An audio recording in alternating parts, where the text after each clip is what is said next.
Midnight's Edge recently sat down with actor Manu Intiraymi to talk to him about his career, his role on Star Trek Voyager, and how he feels about the recent events involving the return of his character Icheb in Picard, as well as the events surrounding Icheb's return. Before we start, however, we must warn you that this interview will contain spoilers for the series Star Trek Picard. With the mandatory spoiler warning out of the way, I am Rob Robot Shlomo, and with me as always is Tom and Mecca, and we are honored to speak with Manu Intiraymi. Yep, that's me. Hi, guys. How we doing? And of course, if you don't recognize this gentleman, it's probably because he's not under some prosthetics or anything like that. But he was Icheb in Star Trek. So we are very, very, very happy to have him with us today. I know myself as... Oh, yeah, I was in Voyager. I think of myself as Manu from Senseless with Marlon Wayans and David Spade. I have seen that, yes. Really? Yes. You know, Penelope Spheris directed that film. She was the first person. She was the first person to give me a job in Hollywood when I was a kid. That was the first movie I ever did. Really? Yeah. It was with my scene was mostly with Marlon Wayans and Matthew Lillard. I didn't get to work with David Spade, but I got to hang out with him a little bit on set. But yeah, that was Penelope Spheris. She gave me my break and she gave me my SAG card. I almost quit because I had such a bad experience on that movie. It was my first job, and I was just like, I don't know if you guys remember the 90s, but if you were cool and a skateboarder, you grew your hair to about here on both sides. You had that sort of 90s. Oh, yeah. So I had that sort of 90s, like punk rock, but not punk enough to put it in a mohawk look. And she just gave me a job. But man, on set, you know, we were doing a riff on Pulp Fiction and that scene where he jabs the needle into his heart. Right. So I was like the Eric Stoltz lookalike.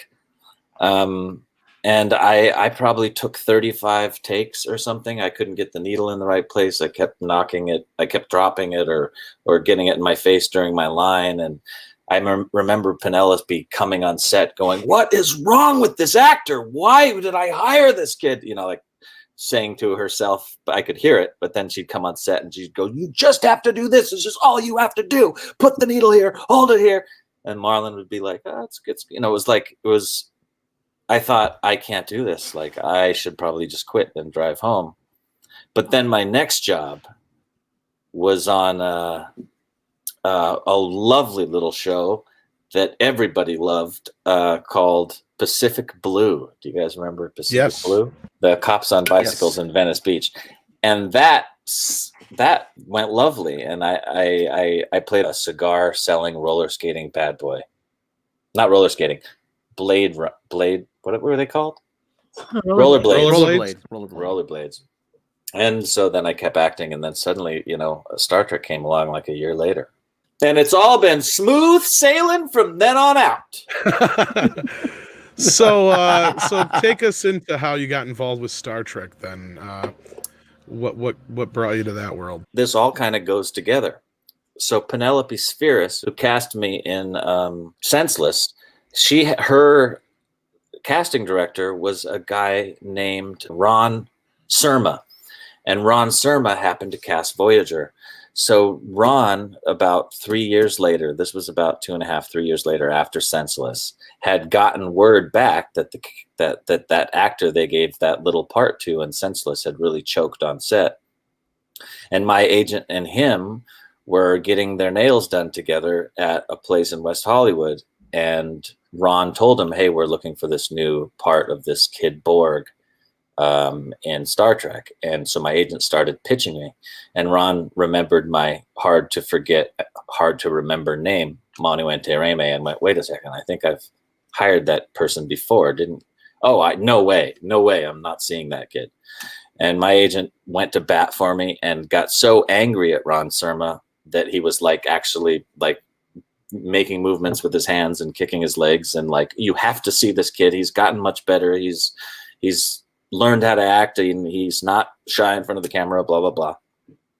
And he actually got his foot cut by the girl working on his feet. And he said, "I'm bleeding for my client.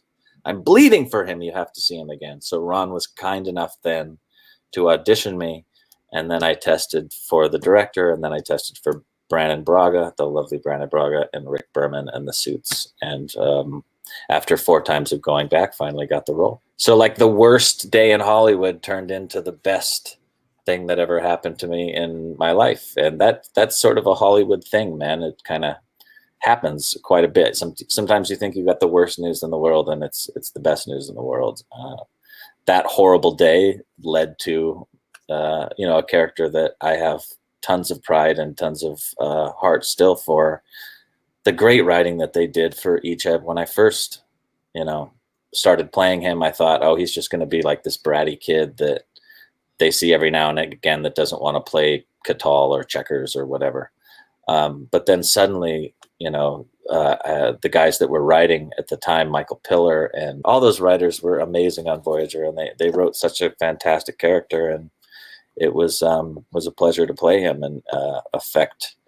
All those episodes about Icheb had some great morals in them, and it was just a fun run for sure to be on a spaceship for 2 years. Well, I think all those guys are over on the Orville now anyway, pretty much, most of them. Yeah, Brannon is over on the Orville. I actually just talked to him. I said, hey, I think I'm dead in the Star Trek universe. Any chance I have any love over there? And he said, maybe. So I would love to go over there, man. The Orville is an amazing show. I love it. Well, we've already seen Marina Sirtis pop up on the Orville. Tim Russ, actually. Yeah, I saw Tim. And Brannon was very kind to me too. I left a boohoo message on his phone, because I didn't know that they were going to kill Icheb off. I was actually expecting the opposite. I thought I was going to come back. So it kind of was out of the blue. And so it stumped me pretty hard. And I just called Brannon and just was like, hey man, I want to thank you for the 20 years of joy that this character has brought me. And I just wanted to tune in and say hi. And he was kind enough to call me back, and maybe I'll end up over there someday. Maybe not, but he's a cool guy. So what did you do to prepare for your role as Icheb then in the show? Well, they sent me a lot of Borg episodes and the films. They wanted me to watch all the films to get a good idea of who the Borg were. I already pretty much did because I'd seen First Contact. I'm not a big TV guy. I mean, lately, the last 10 years since TV has become film quality in a lot of ways, I've watched more TV than I did, but I'm still more of a movie fan than a TV fan. But they sent me episodes of Borg episodes to give me a real clear understanding of how they moved and how they talked and what they were. And then finding the character, truthfully, in TV in those days, this was 20 years ago, we did 23 episodes a year, and we walked up the hill both ways in the snow on the way to work. But 23 episodes a year is cranking it out. And you just sort of find your way as the character develops. I mean, as the writers found their way and gave me more and more to chew on, it was when that episode Child's Play came along, and that I think they really swung the bat on, can Icheb hold an episode? Can he be interesting enough that viewers will watch and stick around for his story? And can this actor play him interesting enough if we throw him some good writing? And that episode was the start of just the fantastic writing that what they did for Icheb over those last 2 seasons. In the 23 episode structure, you'd get pages, you'd get the episode, and then you'd have like a week till they started shooting. So you'd have some time to rehearse at home. And then you'd come prepared, and they'd bring you in for the lighting and rehearsal and, the blocking rehearsal. And you'd pretty much find the performance a little bit there. And then you'd go back to your trailer and really, while they lit, it usually took an hour for, them to set up the shot. You'd rehearse some more. And if the scene was really intense, then me and Kate and Jerry or whoever, Bob or any one of the Bobs that I might be shooting with that day, we'd meet around one of our trailers and run the scene a couple more times. And as they found the writing, it was really easy, just because the writing was so good for him and I was surrounded by such good actors. I mean, the Voyager actors were really talented people, and I was young and ready to soak up and steal as much camera technique and as much acting technique as I could, and they were all very happy to have me there, which is another benchmark of like Star Trek. I've done a lot of guest spots on TV shows and not been welcomed, been seen as like a threat, or is this the new guy that's going to take my lines, or come on as a guest spot and have the main people not even talk to you sometimes throughout the whole run, like not want to rehearse with you and weird stuff like that. Voyager everybody was very welcoming. I felt like I was a part of the team right off the bat, and they all helped me, and I stole the best camera technique stuff that I could from them, and they were kind enough to rehearse in their off time, which they didn't have to do for me as a young actor, and helped me become a part of the family. So basically it was all in the writing then, or was there stuff that you brought to the character yourself? Well, I have to be honest. I mean, I was taking classes back then. I was at Playhouse West, so I was doing a lot of Meisner stuff, but I was also studying Uta Hagen, which is like method stuff. But really, I was a 20-year-old kid just trying to use my instinct as much as I could. So I was doing stupid things, like when they were putting the board makeup on me, and they were putting the helmet, the bald cap and all the different pieces. It took like 4 hours. I'd show up at 3:40 in the morning, and by 9 a.m. we'd be shooting. But when, it was really extensive makeup they had, and it was a very complicated process of getting into this outfit. So while they did it, I would just close my eyes and pretend that I was being assimilated and that it hurt and that my memories were being wiped. And, I did method stuff like that for that first episode, Collective. And then when he started to become more of a human being and start to feel his emotions and become more of an individual, it was just a process of becoming more and more human. And, Icheb got to crack a smile maybe once or twice. I was very careful about when that happened, when he got to show emotion, and how much of him was still, cyborg and robot. And it was, I put my heart into that performance. And to this day, I've done 70 something odd jobs now. And I'm really proud of that performance. I go back and I can look at some of the movies I've done or some of the guest spots I've done recently, and I can pick out my flaws. And I go back and I watch the Icheb performance, and not to toot my own horn too much, but I really am proud of the work I did on that show, and I think he came across well, and the performance was good because I was proud to do it. I was really excited to do it.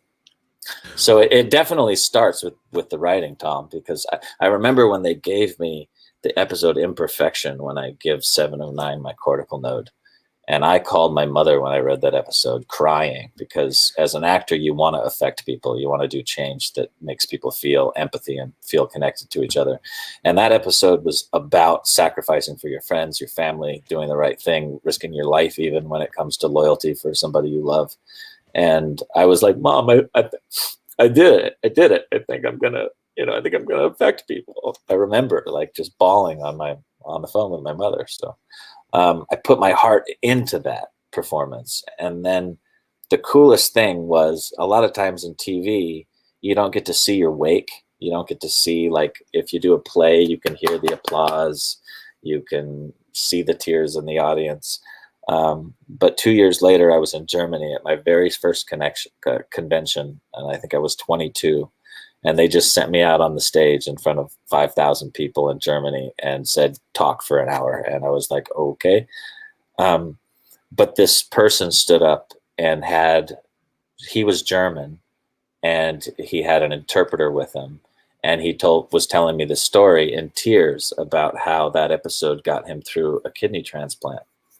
And so I started crying on stage because it brought me back to that conversation with my mom, and knowing that this episode, this little stupid space series, affected somebody across the planet on the other side of the planet, and gave him the strength and belief in his family and a kidney that kept him alive. And so I started bawling on stage, and the guy was like apologizing to me for making me cry, and I was saying, no, thank you. And those are some of the just one of the beautiful moments that Star Trek has given me in this journey. So you went from really small roles in movies to Star Trek, which is, arguably a huge franchise. So was there a culture shock to your system or yourself, to where it was like, going from, probably not being recognized so often to being in this big, huge franchise now, to where, people walking down the street probably might have recognized you, I'd imagine. Yeah, it was crazy. Those first few years of those first couple of years and the first couple of years off the show were absolutely too much for me. I mean, it went to my head. And at the time I was running around with I was like a part of who went on to be the Brat Pack of my day. I wasn't as lucky as some of my friends, but I was running around with like Chris Evans and Aaron Paul and Colin Hanks and James Franco, and just that group of my aged guys that all made it. It has been, absolutely was and then you go to these conventions and you're like super famous for the weekend that you're there in Germany or England or Kansas City or wherever you're at. And then you go back to LA and you're a little less famous. And so it's kind of neat, because you go and you realize that you're famous within this community, but you're not so big that you need to become like a dick. And so I don't know, Star Trek kept me grounded. Plus the character himself was such a perfect, loyal, good human being that in many ways over the years I've failed to live up to that potential that people expect from me when they meet Icheb. And I'm not sorry for that, because I'm a human being, and Icheb was like pretty much the coolest kid you could ever meet. He was loyal, he was passionate, he'd do anything for you. He was intelligent, he was a genius, he was like a perfect person. But in many ways, like, being held up to that expectation has also bettered me as a man over the years. So, like, I think the fact that the character resonates so much to where there's like a big outpour now saying, what the crap? Why did you kill this character? This was completely senseless. This was a character we liked. There's no reason for it. And, whatever may happen on Twitter or whatever, the fact that people are still so upset is that character did make a difference. And that goes to show how good the writing was back then. I've been rather sad, to be truthful, over the last week. I've been depressed. And so I've had a few chuckles looking over the fans stuff. There was this great meme with this guy standing on the side of a mountain, and he was like swinging a bag and chucking it off the edge of the mountain. And it said something to the effect of like, all the buildup and great writing that they did for Icheb by the writers of Picard or something. And it was just like, see you later. I felt like, it was a cold way to just erase what I thought was great potential, a lot of story left for him, and whatever the reasons are for it, I don't know what they are. So, but I'm sure that I don't agree with them, whatever they are. No, we don't either. I would have loved to come back and played him, even just to die. I do actually agree with, if it was a flashback and they wanted the kid to look younger, I mean, I guess I can go with that. Yeah, but that excuse kind of goes out the window when they didn't even do a good job de-aging Brent Spiner. So yeah, I feel like Icheb deserved better. I feel like I made some mistakes on Twitter. If anybody doesn't know, I defended Kevin Spacey 3 years ago, 2.5 years ago, whenever that happened, and is sort of attacked Anthony Rapp at the same time. And I only did it because I had met Kevin when I was younger, and he was nice to me. And he was one of the first people in Hollywood that I had met that was a movie star that was nice to me. He gave me a Cuban cigar, and I didn't really know him, but my experience with him was that he was a nice guy, and I wasn't watching the news, and I heard through the grapevine what was going on. And so I emotionally went to bat for this guy and just tweeted out like, oh, bullshit, I said something to the effect of, he just tried to kiss him. He didn't try to rape him, and nothing happened. You guys should lighten up. And I said, lost my respect for albino kid, which is Anthony Rapp's name. And then I started looking into all the other allegations, and then I actually watched the news, and like a human being that sees their wrongs, I realized I was wrong. So I went back online and I apologized. I made an apology video. I apologized directly to Anthony, and he, in a very Trek-like manner, was very kind to me and said, no problem, and publicly accepted my apology. So some people speculate that had something to do with it. I've also made a couple of, jokes in poor taste, and I'm a 41-year-old bisexual liberal guy with an R-rated sense of humor, and Icheb isn't that. And so I think some people get that confused sometimes. So they see something that might have come off a little sexist. I made a pretty sexist, half-drunk joke about a figure skater I had a crush on, and that got me some real bad backlash. And so, it's possible that a few of these tweets, stupid things I said on social media that, didn't really mean a whole lot to me, meant a whole lot to the world. And I guess I made a lot of people angry, and I tried to do my best to explain myself. And I feel like every time I do one of these shows, that's all I can say is like, I do really mean that I'm sorry for Kevin Spacey. I realize I was wrong there. And I wish there was more of a culture around social media that allowed for people to make mistakes, because what a lot of fans have written me about this particular issue that has really struck home is that if you just go to straight cancel culture and you go to straight like, oh, that guy's evil, he's got to be banned from Star Trek conventions, sign this list, he's a pedophile defender, and then they jumped straight to, well, he's not only a pedophile defender, but pedophile defenders might be pedophiles themselves, so he could be dangerous to children.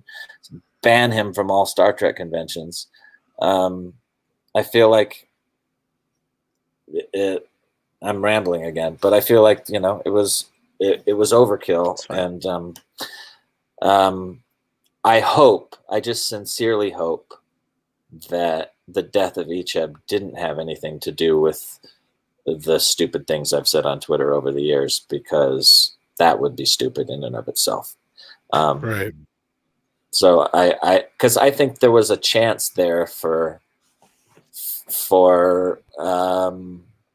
I don't know, for real beauty and empathy, and I just hope it had nothing to do with that, and that's all. Do you think it may also have something more to do with like being involved with things like Renegades or anything like that? Because I know CBS came down hard on the fan film thing, and they even made a rule that actors that were involved with Star Trek were not allowed to do fan films. I wondered if you think maybe that affected anything. I don't know. I did Renegades because I love Walter Koenig, and I thought it was a great story for him, and I just wanted to be around him. And here's one of the guys that set up the show that gave me everything that I've had in this life, and here was a chance to be a part of the stories I felt like he deserved, and so I did those movies. That's the thing. I can speculate and say they killed Icheb off because I was involved in Renegades, because I said some things that offended people on Twitter, most of which I didn't mean, or that were just jokes to begin with. And Well, you've owned up to it, which is something that a lot of people don't do. And I know from the conventions, like we experienced this a lot when we were at Star Trek Las Vegas, that there's this sort of clique of kind of like the Twitter crowd that they really cater to, and a lot of them do really, really flock around Anthony Rapp. So it was, But by my understanding, they might just... He was the kindest of everyone. He was like, I forgive you. I understand emotional outbursts, and no problem. Love is love. You said sorry. I'm Anthony was the coolest of everybody. And truthfully, I don't want to appear like a boohoo kitten over here or whatever, because 99% of everything that I get online, especially since he's been killed off, has been overwhelmingly positive and loving and well thought out and well spoken. And then there's the 1 out of 100, 1 out of whatever, the rare hateful tweets that just say like, we're glad that you're gone, you deserve to be gone, you got what you deserved, you're a horrible individual, that kind of stuff, and worse. But it's been overwhelmingly positive. And so all I can say is that it's been a badass ride being Icheb, and I thoroughly enjoyed it. I'm sad that it's over, but there's characters like Q out there, they could always click me back into existence if they wanted to, or figure out a way to re-stoke my nanites and bring back Icheb if they wanted. And I have friends over there, and if this is the end, this is the end, and it was great, and hopefully it just wasn't the end for any dumb reason. I'm sad enough as it is. I hope it wasn't for something that I did. It's Hollywood. It could be as simple as like people tend to do this in general, like, and especially Voyager. Voyager was a group of people. Not especially Voyager, but all shows. Voyager was a group of people that loved each other. Our whole cast loved each other. We got along great. We're still friends. We're all still friends. And we respect each other, and we loved working together. And then like somebody will say some little thing about like Jerry and Seven not getting along or something. And then the media and people and fans will talk about that till it becomes a much bigger thing than it ever was for real in reality. I sort of feel the same way about, I had an opinion that was wrong. And like you said, I figured that out. And the fact that we're talking about my opinion about an actor and his improprieties 3.5 years later or whatever is I don't know. I feel like it's a waste of energy. Right, and again, like you said, it's kind of a lot of speculating and Yeah, going around in circles. Reshoots, right? It could be, Or, like, yeah, we were 'cause- hearing their last minute reshoots, so they might have not even thought to It contact might have been you. something at the last minute that they thought they didn't want to deal with it. Or look at the whole thing with Maddox. It was another character who was recast, and they killed him off too.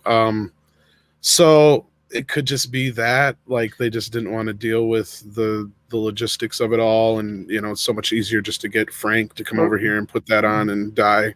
It could have even been like a It could even be like a script problem. Like, this scene doesn't make, this story doesn't make sense, and it's out of context without this scene. That's the point I was trying to make. This, you never know. You really never know. It's sad, but it is one of those things that does happen in Hollywood, as you said. It may not be anything personal or political at all. It could just be, like I said, If somebody comes to me and lets me know and says, we axed you because you're a big butthead, I'll let you guys know. But sounds like a plan.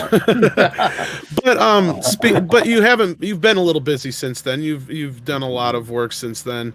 What sticks out to you as some of your favorites? Well, like anybody, I'm always excited most by what I'm working on now. I have a movie coming up with a talented director friend of mine named James Bird called Into the Wolves Den. I think we shoot in August.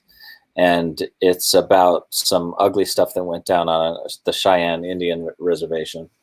And it's going to bring attention to something that needs a lot of attention, which is there's a lot of young Native American women that are going missing or that are getting violently attacked, murdered, etc. And their cases get solved like a fifth as often as the cases off the reservation. And there's a lack of care, and there's a lack of resources for these girls, and they're not getting the attention they deserve or the justice they deserve. And this is a heavy duty story, and I play the baddie in this movie, so it's going to be some really heavy work. I'm looking forward to it, and I'm looking forward to just working with James and his crew. They put amazing films out there. If you haven't seen some of James' movies, We Are Boats came out this year. You should check out. And before that, he did a movie called Honey Glue. That's a beautiful movie that looks into gender and love and cancer and young love. And it's a beautiful film. It's guaranteed to make you cry. I'm also working on my first directing venture and my fifth film as a producer. And it's the first of, I ran a Kickstarter for a project called The Circuit. And the first episode is going to be a feature film called Star Crew. And Star Crew is basically Galaxy Quest meets This Is the End, or Galaxy Quest meets like Shaun of the Dead. It's hilarious. It's funny. We've spent 3 years and 5 different writers writing this screenplay. And we have a couple of, you can go to thecircuitfilm.com and see who's involved. A lot of Star Trek actors and Game of Thrones people and Star Wars people. But we also have a couple of really great A-list actors that are interested, and we need another $400,000 to roll camera, and we'll be shooting for a really legitimate budget with some really great talented actors making a satire comedy, and I'm really looking forward to it. Have you seen Star Trek Discovery, and what do you think of Star Trek Discovery and Star Trek Picard up until this point? Up until they brutally barring... wasted my character, I thought that it was I still think it's a pretty good show. I think both those shows are pretty good shows. I don't have anything negative to say about them. It's like the same with, I also definitely, one thing I haven't said is I have no animosity towards these people. All that I have is sadness that I feel like there was a storyline with Icheb that was so interesting, and they could have melted and gone.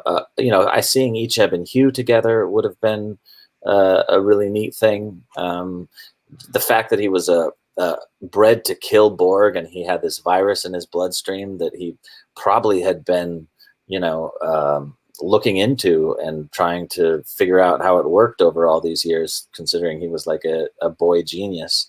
And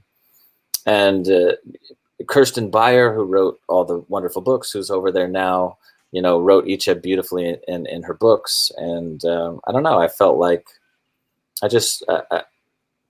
I hope that, my greatest hope is that they were just setting up a flashback to bring me back dramatically in season 3.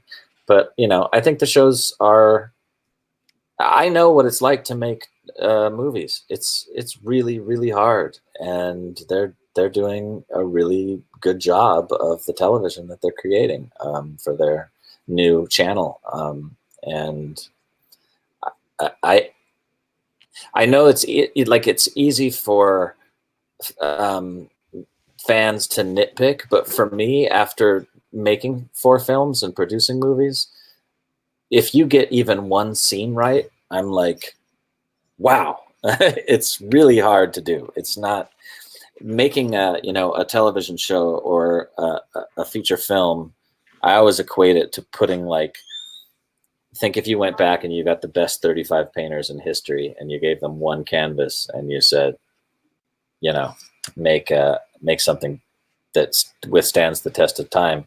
That's how difficult making a film is. You've got art, science, writing, poetry, photography, every great art that you can imagine.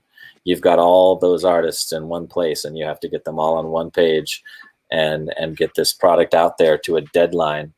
And sometimes, having all the money in the world doesn't necessarily mean that you're going to do it right. And I think Star Trek, in a lot of ways over the years, has done it right and continued to do it right. It's evolved, it's changed, and I understand the sides of the people that want it to be more intellectual and more like the old Gene Roddenberry Star Trek, and less action and less dark. I understand that. And then I also understand why they're doing the dystopian action stuff for the modern audience. So hopefully they can find a balance for all the fans. And you're always going to have haters, and you're always going to have people that love it. And I love Star Trek. I hope that they just keep on cranking the shows out, and hopefully they bring the movies back too. And to all the fans that are out there that have followed me and that have followed Icheb and that were affected emotionally by the show, I just want to say thank you. It's been an incredible ride, and it's been a pleasure to do that work. And I've been given so much love over the years, and so many memories from playing this role. I just can't say thank you enough to the people that have allowed me to do that. Since a number of Star Trek alums have turned up on the Orville, and since Brandon Braga is also working on Orville, so hopefully there's a possibility, hint, Mr. Braga, if you're listening out there, that the best case you scenario. could turn up on the Orville in some capacity. Yeah, That would be good. Yeah, it's like I said, sometimes the worst news turns into the best news. I've had that happen in Hollywood a number of times, so that would be a thrill. And the Orville has never done like a Q thing, and they've never really done like well, they've got synthetics, but they never done like a Borg sort of satire-y thing. And what I like about the Orville so much is it's funny, but it's also got these beautiful morality plays like Star Trek. And absolutely. Yeah, it's a really good show. That, or they could have fun and you could just say, "My name's Becky," and they start laughing, and it's spelled different, BEHCI or whatever it is, because it's Icheb backwards, Yeah. We want to thank you for joining us. And is there anything that you, any websites or YouTube or anything that you want to plug? Or of course, if anybody wants to keep up with the films I'm making and the new stuff coming out, they can follow me on Twitter at Manu Intiraymi, or on Facebook at Manu Intiraymi, or Instagram. Twitter is the place that I'm most active, and so if you want to get a hold of me, that's the easiest place to find me. All right. Well, we want to thank Manu Intiraymi for joining us today. Hey, and everybody keep your eye out for Star Crew in 2021. It's going to be hilarious.